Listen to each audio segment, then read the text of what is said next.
Join me, Susan Regan, host of Connecticut Valley Views, the most widely watched interview program on Connecticut Public Access TV, for our next show, The Prescription for Connecticut's Healthcare, when I speak with Kevin Counihan, Governor Malloy's appointee as CEO for the Connecticut Healthcare Exchange, an integral part of Obamacare. And all residents need to avail themselves of this informative overview for individual, family, and business insurance options 2013 and beyond. Watch this Thursday on Nutmeg TV, Comcast Channel 5 at 7:30 p.m.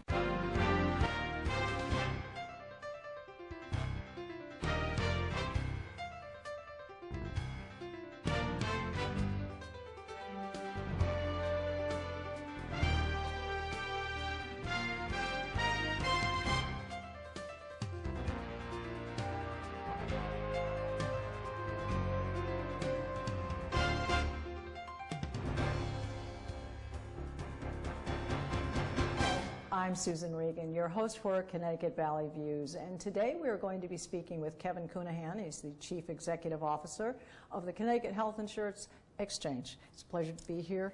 Thank you for having us. Thanks for having Connecticut Valley Views. Kevin, you are the new appointee for the firm. We're referring to it as the firm. It's a new position, and it's new for the administration. Is that correct? Correct. Appointed by Governor Malloy. Correct.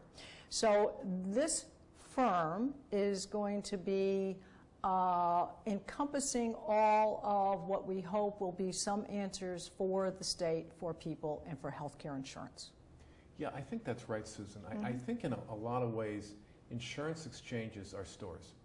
And it's a responsibility of our store to stock the shelves with attractive products at the most reasonable price that we can find, provided by name brand providers with sufficient networks of hospitals and doctors that residents, individuals, and small businesses in the state would find attractive to buy from. We are going to be working both on a direct basis and through brokers and navigators to help people get access to our store. But our real objective is to facilitate access to coverage with attractive insurance products at the most affordable price that we can provide, and do it in a way that makes us self-sustaining. So you're the conduit. Correct. You're actually the conduit for this. Now, you're a former Cigna vice president. Correct. So you have a veritable background in the insurance industry. Maybe just give us a little bit of brief background on that. I've been doing this a long time. I've been in the business for over 30 years, as you can probably tell. I began in the insurance business, as you mentioned, in a variety of different jobs. About 15 years or so ago, I moved to a health plan in Boston called Tufts Health Plan, which was quite small at the time, because I was very interested in this idea of managed care and very interested in this idea about how costs could be controlled and coordinated. And from there, I began working at the Massachusetts Connector, which was really the model for Obamacare. And then from there, I managed a private health insurance exchange in California, and then took this job. Well, it's rather a deep bench of background. So you have been looking at it from different hills, as I might say. So you've gotten a perspective on it, which gives you a very good background for this new firm. And a great choice by Governor Malloy, I must say. Now, as I understand it, Steve Siegel will act as its Chief Financial Officer. Correct. And Peter Van Loon will be its Chief Operating Officer. Correct. And Van Loon apparently worked in various leadership roles. He was at Connecticut, EDS, and Aetna before joining semi-public entity that is establishing part of Obamacare. I mean, this is what this is, part of Obamacare. Correct. And Steve, by the way, also was a long-term Aetna employee. One of the reasons that much of our senior team comes from the insurance business is because my experience at the Connector in Massachusetts showed that having people with that background made them particularly effective in working with health plans, who are our suppliers of product. And with something as complicated as this implementation that's being done in such a quick period of time, it felt like a good fit. So we're really delighted to have these two guys join us. It's interesting because Hartford was the insurance capital of the world. And so now, hopefully, this will be a crowning achievement. Once you get this up and running, and it's efficient, and it's effective, and cost-effective, certainly, for the people of Connecticut. So hopefully we can bring that title back home. Well, I think that's right. At least to serve as a template for other states. I think that's right. And, you know, it's interesting, to your point, that because so many major health insurers are headquartered here, that much of the way that the big insurance companies could view the Obamacare model could be filtered through how it works in Connecticut, Sure. their home state. So we feel a unique responsibility to make this work here, not only for the residents and small businesses, which quite frankly is our primary mission, but also to the insurance companies to make sure that, and to other stakeholders, to make sure that they see this can work nationally. Well, you alluded to it in your opening statement, but what exactly is the healthcare exchange? When will it be up and running? How is it going to work? Is it going to be uncomplicated and transparent for people? Will it actually incorporate this theory that across state lines brings the cost down? Mm-hmm. Well, as I said, it is a store. We are not a health plan. We're not an insurance company. We don't provide care. We're a distribution channel. And our goal is to create, working with the insurance companies, is to create competitive products that people can understand when they buy, that we make the shopping experience both for the individual or small business and their broker or navigators to be as easy and simple as possible. That, quite frankly, is a real focus of ours. Because if you look at all the data nationally, people, individuals and small businesses find buying insurance to be confusing, complicated, and expensive. And they don't really feel, they feel that they're getting ripped off by someone in the system and they're not really sure where. So I'd say that's a good description. Well, and that's because they have been uneducated to what's going on because people have not been transparent, and I think that's what you're trying to achieve here. That's correct. And also I think there's been such complexity of products that it's been so hard to understand all the nuances of those. So what we're trying to do is to really not be all things to all people, offer a competitive set of products that people can understand what they buy, and make this whole shopping experience much, much easier and transparent, as you say. With respect to buying across state lines, our products are going to be available for people who are residents of the state, small businesses that are domiciled in the state, but the products are going to be restricted to those that have been approved in the state. So there won't be a cross-state purchasing. But in effect, you would call on someone from outside, but as long as it is approved by the state. Correct. So it could be a product from Texas, and it's been approved by the state. That's correct. All right. That's all right. correct. So you have kind of opened up those channels. That's correct. Which hopefully will make it more competitive. That is exactly right. And it's interesting you raised that point because actually I visited with almost all the major health plans in the state. I have one more to meet with their senior teams. And I've met with the senior management of several health plans that are thinking of coming into the state. Mm-hmm. And I couldn't agree with you more. What we're trying to do is foster innovation and competition and really level the playing field to make sure that we can offer more product. Well, this could actually be a multifaceted thing because if you bring more into the state, there could be that they have satellite offices here. Maybe there might be more jobs. Correct. Job opportunities. Correct. Which would help, obviously, with the unemployment, which is now at 9%, unfortunately, in Connecticut. So that type of thing would be very beneficial. Well, you're absolutely right, and your point about jobs is very appropriate to health insurance because one of the challenges, of course, is providing affordable insurance, and employers are going to have a hard time growing jobs if even when the economy picks up, if they find that affording employee benefits gets difficult. So we agree with you, we're trying to do everything that we can to keep those costs down. Just as an aside, would long-term care insurance be anything that you would cover? Is that? It may be something that we look to in the future. I'll tell you, to be very frank with you, we're looking at a complicated project that is dependent on both other state agencies and federal agencies. That probably, ideally, there'd be about 3 years to do, that we have 12 months to do. Right. So we're going to be looking at a longer-term plan of different things to offer, also enhancements to our website.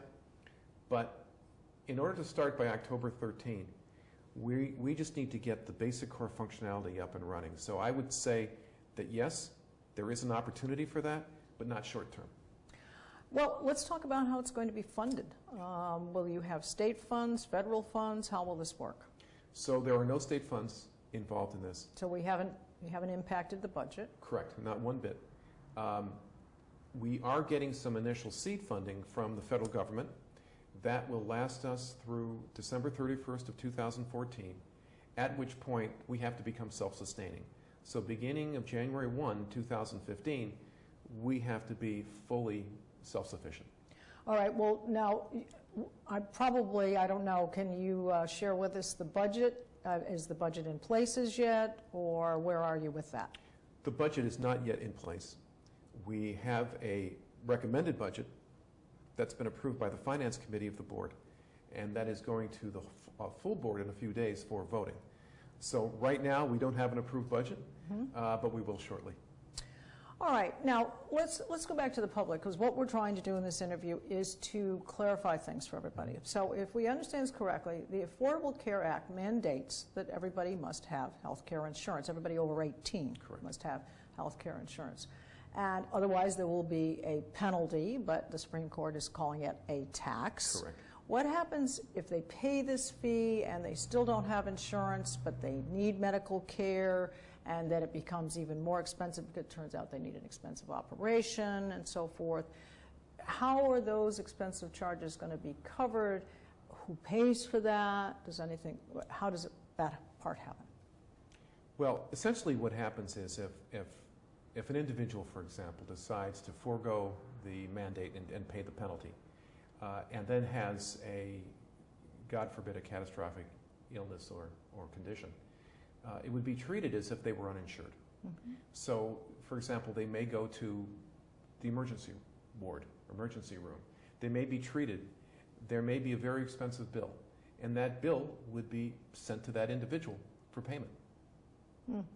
All right. Now, you're going to be over at the Capitol, is that right? Is that where your office, will your office be there? No. You won't be located there? No, we have offices moving? right now in a state agency. Okay. We're going to be moving around December 1st to a location downtown Hartford. And we're in the process of negotiating with a couple of buildings right now to find out where that is. Okay. Now, how will you operate with other agencies in the area, the other health advocate agencies? How does that interface happen? Is there going to be an explanation to people? Because I think people need to be educated. Do they go there? Do they come to you? How does that work? How do you interface? That's a critical question. A precept to Obamacare is a concept known as no wrong door. And the idea is that someone could come into a state exchange website, and by entering in some basic information such as income, family size, zip code, things of that sort, that they would be able to press a button and be determined eligible potentially for multiple programs. So for example, they could be determined to be eligible for Medicaid, which is being expanded now to 133% of the federal poverty level from 100%. They might be eligible for subsidized care through tax credits. They could be eligible for unsubsidized care. They could be able to be eligible for a small business program. But the logic is that there would be one place to go, the exchange, where an individual or small business could enter in this information and determine that eligibility. Sounds simple, very complicated. So we are highly dependent on several state agencies. One is the Department of Social Services, DSS. We're really joined at the hip with them. The Department of Revenue, OHA, as you mentioned, Healthcare Advocate, several state federal agencies, such as Social Security, Homeland Security, the IRS. Incarceration status has to be determined. So the Department of Corrections has to be connected. So there are multiple interfaces that the data has to be connected to in order to make this work. And quite frankly, that's the core complexity.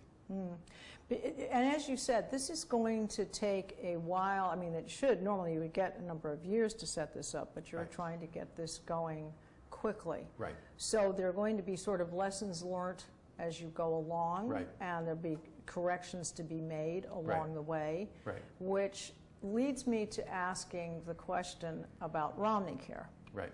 In Massachusetts, Romneycare, I guess, has been working. You hear diverse comments on it. We have heard Governor Romney say that he foresaw this being good for the entire United States. He seems to have amended that position now that he's had experience with it. In all fairness, he's had experience, and what doesn't work for Texas still works for Massachusetts, may work for Vermont.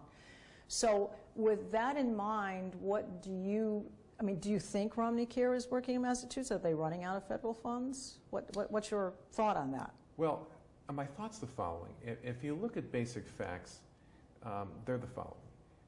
One is that the uninsured level before Romneycare was at 10.4%. Now it's 1.9%. Number two is the wait time to see a physician has gone up from 38 days to 44 days. Number three is the premium costs for the subsidized coverage for state residents in Massachusetts has decreased by 10% in the past 2 years. So, and public support for Romneycare is at 76%. So I think when you look at some basic metrics, I think you would say that it's been successful. So on face value, it has been successful. Yeah, I would argue that it's even beyond face value. I think in substantive value, it met its goal. I was working in there from the beginning, and one of the challenges was that the number of uninsured was actually, turned out to be double what we were told it was originally. We had a very, very short time frame to bring this up to like we have in Connecticut. But I think it's worked well there. What we're doing is far more complicated here. But we've got a good team, and I'm very confident we're going to make it work. Do you see any other states that are being established with their health care program like this? Are there other sister states, let's call them? Yeah, there are sister states, and there are states nationally, though a lot of them are on the coasts. There are probably about 15 states that are establishing the same kind of exchange that we're doing in Connecticut. Regionally, there are 4 states in New England that are doing this. Have they already been up and running for a while? No, there's still, of course, Massachusetts has been up and running, but Massachusetts has to modify its program. Sure, because it's not quite the same thing. It's not the same at all. So in addition to Massachusetts, in New England, it includes Rhode Island, Vermont, and of course us, Connecticut. Also Colorado, California, Oregon, Washington. So there's a variety of states that are implementing what we're doing. There are 3 kinds of exchanges. One is a state-based exchange. The second is a federal partnership exchange model. And the third is a federal default model. 15 states are doing what we're doing. There's about 10 or 12 that may end up in the partnership, and the balance will probably default to the federal program. Now, do you see that the states that are currently setting up doing the same thing, that also should incur more competition for buying products? Because if other states are doing the same thing, all of these insurance companies, coverage companies, let's call them, are all going to be vying for all these new customers. That's correct. So this does have, if you look at it in the broader picture, if more states were to establish this same kind of template, then that should bring costs down, should it not? Well, it's a complicated question, and I'm really not sure that we know the answer yet. There are a number of insurance market reforms built into the federal law. Because the more people in something, usually the unit price comes down. The administrative costs would go down. Right. I think with respect to medical costs at this point, I think, frankly, it's an unknown. If you look at the impact in Massachusetts, actually costs for the individuals went down by 25%. But that's in part because they merged the individual insurance pool with a small group insurance pool. There was a slight increase in costs for small group pool. We're keeping them separate in Connecticut. But I think we have to see still what the impact on costs are going to be. I think there's a broad expectation that this is going to reduce costs. And frankly, I don't think that's the case. Well, I'm going to do a little bit of a pushback here because I think we need to ask the questions that could be on people's minds. With the increased technology, and there's new medical technology all the time, and I think, frankly, a lot of doctors need to keep up with it, and that takes a part of their time. And some of them are not going to keep all the Medicare patients they have, and some of them are reducing down, not taking Medicaid patients any longer, and they do have to keep up with it. Will the technology, do you think, as it becomes, I won't say more cumbersome, it becomes better, but it becomes more costly, that's obviously going to have an impact too? You bet. It always has. So you're really a moving target, I mean, when it comes to trying to keep this all streamlined and simple and cost efficient. Absolutely. I mean, you know, as complicated as our project is, solving the issue of healthcare costs is a far, far greater challenge. It's very mercurial. Completely mercurial. It's political. It's based on a lot of issues which the society is grappling with an aging population. Right. It's trying to find that balance between access and cost. And that's a needle we have to thread in the state, and that all states have to thread. It's a national issue. We've got costs that, if you look at it on a global basis, are roughly twice what the average of the G20 countries are, but our mortality rate is at the bottom. So we've got a lot of issues we've got to grapple with. Will the Connecticut Exchange solve those problems? No, but it's going to help make the access to coverage simpler, easier, more transparent, and we think that's a start. All right, well, here's another thing. Preventative care will be a big part of it, and theoretically that would bring costs down, or hopefully long-term care issues. Now, there will be an educational curve here that's going to need to happen, because those people who have had their insurance and who have been paying for their premiums right along, and who belong to a major corporation who've been covering whatever it is, 80% of their costs and so forth, and then they pay out of their salaries, they pay for that. And so a lot of people are in place, but there's a significant number of people who've never had insurance before, particularly young people, and people who are just starting their families and different jobs that have not had health care insurance. Right. So there's this learning curve and educating them not to necessarily go directly to the emergency room for everything. Right. So will I see a lot of springing up of these medic walk-in places. Will they be an answer to some of these issues? Well, your question about education and the need to correct some long-standing behaviors is absolutely correct. There's not a simple answer to it. We believe that in concert with the health plans and with community health organizations, that we can come up with some common outreach strategies to help address the issue. But it's a complicated issue. It's not simple to correct, but your point is absolutely right on. It's a real issue and it has to be corrected. You know, I think this issue of cost is a highly, highly complicated one. And I think that we as a state are going to have to be looking at alternative modes of treatment that may use physician assistants, that may use RNs differently, to expand the pool of access to care to help deal with this new influx of insured. I think you're right. But that is not our role. We're trying to get this thing up and running. Yours is the product on the shelf. Correct. Yours is to label it correctly. Right. So when people pick their size to fit their need for their family or their particular individual situation or business is what you're trying to do. That's well said. In our ideal world, we would have robust decision support tools. So an individual or small business or broker could go in and really help understand the right plan for them. And that's our goal to do. I don't believe, given the complexity of what we're trying to do in 12 months, that we're going to be able to offer that right off the bat. But longer term, that's where we want to be. We want people to understand how to buy the best coverage that meets their needs. Well, we mentioned Chief Financial Officer and, of course, yourself heading it up. How many other people will be employed within the firm? We have 15 employees right now. And they comprise, what will they be doing?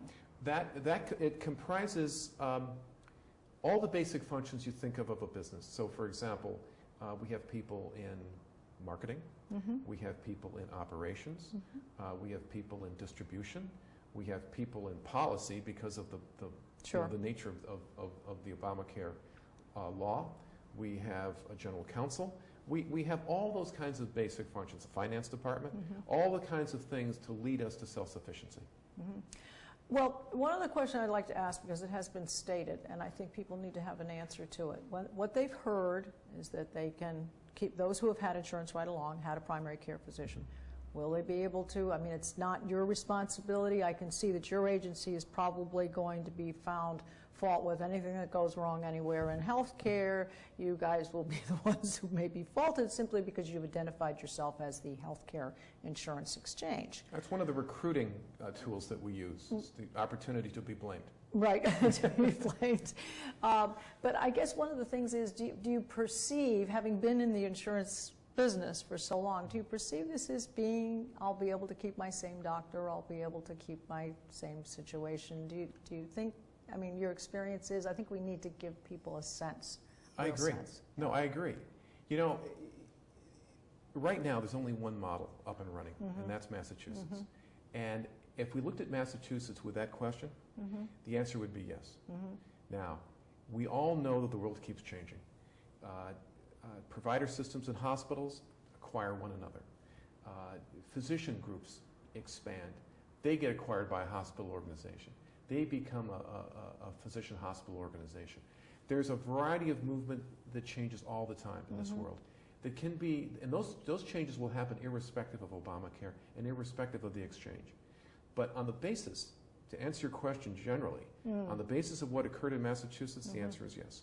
And I think every state is different because the population is different. That's right. Actually, the profile of the state. That's right. The statistics of really what it's made up of, how many men, how many women, how many families. You've got people who are employed, part-time employed, full-time employed, major organizations. So there are a lot of variables involved. Very much. And what may work in one area may not work in another. And Correct. I think that's why you need to take a basic template and then you need to massage it beyond that in order to find out what works. That's right. A key goal that we have, though, is actually to focus for this first year on doing the basics. We're going to be judged in October of 2013. Out of the gate. Out of the gate. Right. Does that website work? Do I get quotes? Can I enroll? Nothing else that we do is going to matter. Stay focused on that mission. We do. Well, the second year, we can do something a little bit more expansive. The third year, beyond that.